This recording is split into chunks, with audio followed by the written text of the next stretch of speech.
Oh, Rodney. I didn't mean to eavesdrop. The door was open. Come in.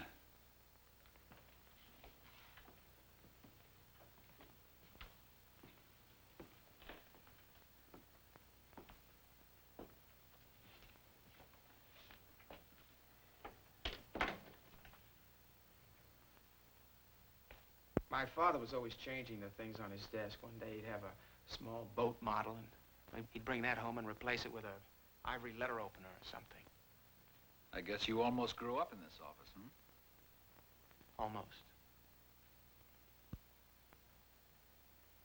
I wanted to close the door. Okay. Sit down. What can I do for you, Rodney? Well, Mr. Schuster, you were kind enough to offer me a job for the summer, and I've decided to take you up on it. I see. You know I've been laying off men. Yes, sir. Loom operators, I believe. Well, I hardly come under the heading of skilled labor. I've also had to suspend training operations. I can understand how you'd have to do that, logically. And as for the office situation... Well, Mr. Schuster, I wouldn't want an office job if one were available. You see, my father started out on the loading dock. And that's where I want to start, too. That's a rough job. I can handle it. You could have gotten another summer job, couldn't you? I think so. But you want to prove some kind of point? Yeah, something like that. By starting where your father started? Yes, and by working where my father worked. Mr. Schuster, you don't owe me a job. No, but something is owing here, isn't it? Tomorrow morning, 8 o'clock sharp.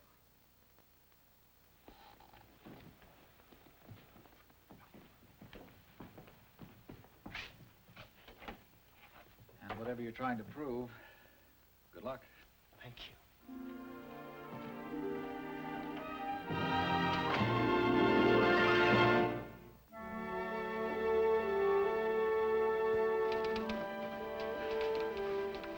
Elliot, do you know where the scissors are? Hmm? The scissors. You know where they are? They're not here, dear.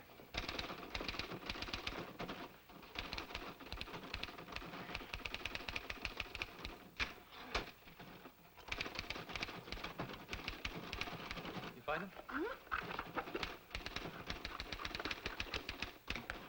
Yeah, Connie. Is there anything I can do?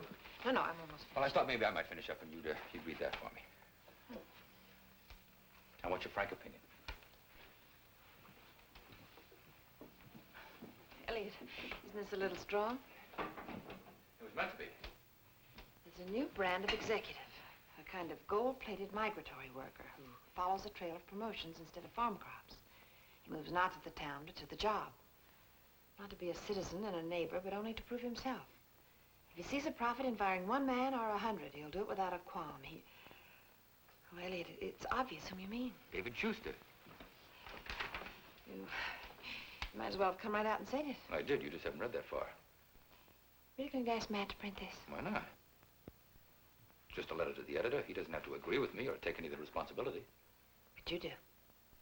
I wrote what I believe. Couldn't you say the same thing a little more tactfully? Connie, I gave you that thing to read, not to grade. And you asked for my honest opinion. Do you agree with what Schuster's doing? No. But you don't want to get involved. You do, as usual. Oh, I know. Lord Norman, may I help you? No, ma'am. I saw Mr. Carson through the window. I guess it can wait. No. If you're not going to buy anything, then I'll just go upstairs and get those window displays. Excuse me. If you need any help, just holler. Oh, I will.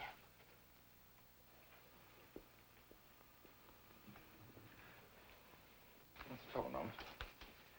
What happened the night of the storm when you brought Rita home? Oh, you were there. You heard. Yeah, I heard what you said, Mr. Carson. Well, she was just scared of the thunder and lightning. I bought it then, now I don't. Why? Well, we're through. We've had it. In her words, I'm to quit tearing her to pieces.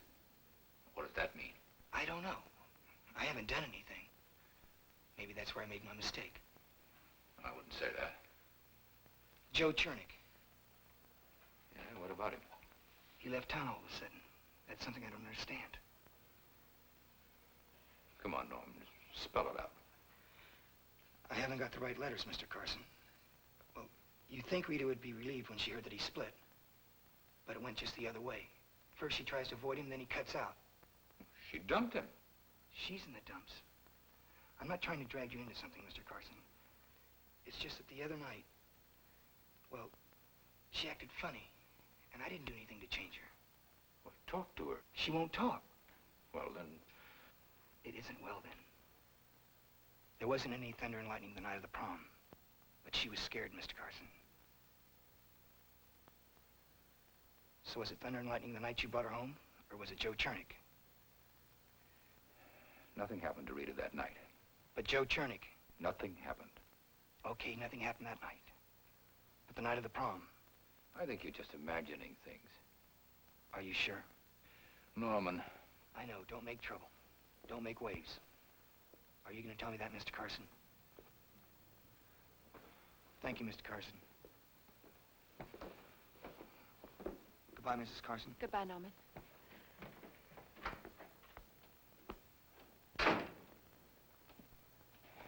You wanted to know what happened the night I took Rita home. You didn't tell him. No, I didn't tell him, but I know how he feels. I treat him like a boy, and he's trying to think of himself as a man. Well, this time it's for his own good. Well, that's how I meant it, but... Well, in the long run, no, I don't know. Look, where do you want these? Huh? Oh, on the desk will be all right. I thought they were for the window. I said that to leave you two alone. You're a good girl. I wish I could talk to Rita, but she wouldn't tell me anything. Do you think it would do any good if I talked to Rita? Well, now who's getting involved, huh?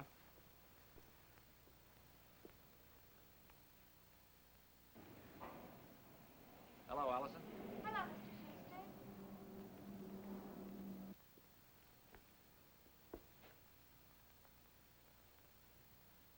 Why does Allison have the day off? Isn't she supposed to be with Kim? They let her go. She told me this morning. You didn't say anything. I thought maybe that she'd rather tell you herself. Did you? I didn't know that. But Mrs. Schuster said, What did she say? she said that you discussed it, both of you. In general terms, yes. Then it was a mutual decision. Not to do it so suddenly. No, of course not. Well, it doesn't matter. You have to think what's best for Kim. Allison, I hope my wife didn't give you the impression that we're anything but pleased with what you've done for Kim. We're both very grateful. She told me that. She told me she wanted to spend more time with Kim. And I understand, I really do. But you're hurt, aren't you? I shouldn't be. Allison. I'm not being very adult about this. You're vulnerable. You're too vulnerable. I think what was hardest was seeing the way Kim took it. But that's no reason to baby either of us. Well, you'll have to come and see her regularly. What's the matter? Well, Mrs. Schuster said that I shouldn't see her anymore. Well, I'll talk to her. I didn't mean to. Why not? We're still friends, aren't we? Yes. Well, give my love to Kim. I certainly will. Bye. Goodbye, Allison.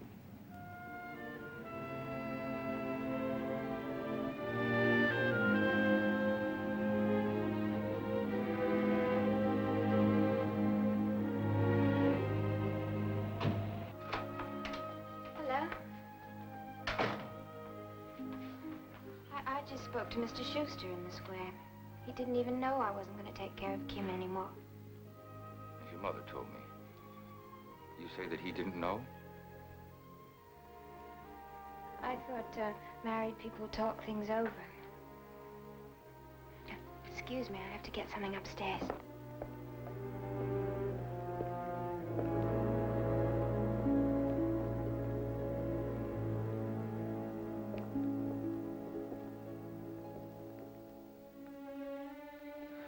I don't like it. She'll get over it. Get over it. Yes. I'm talking about Kim. I'm talking about Schuster. I didn't like the way he touched her.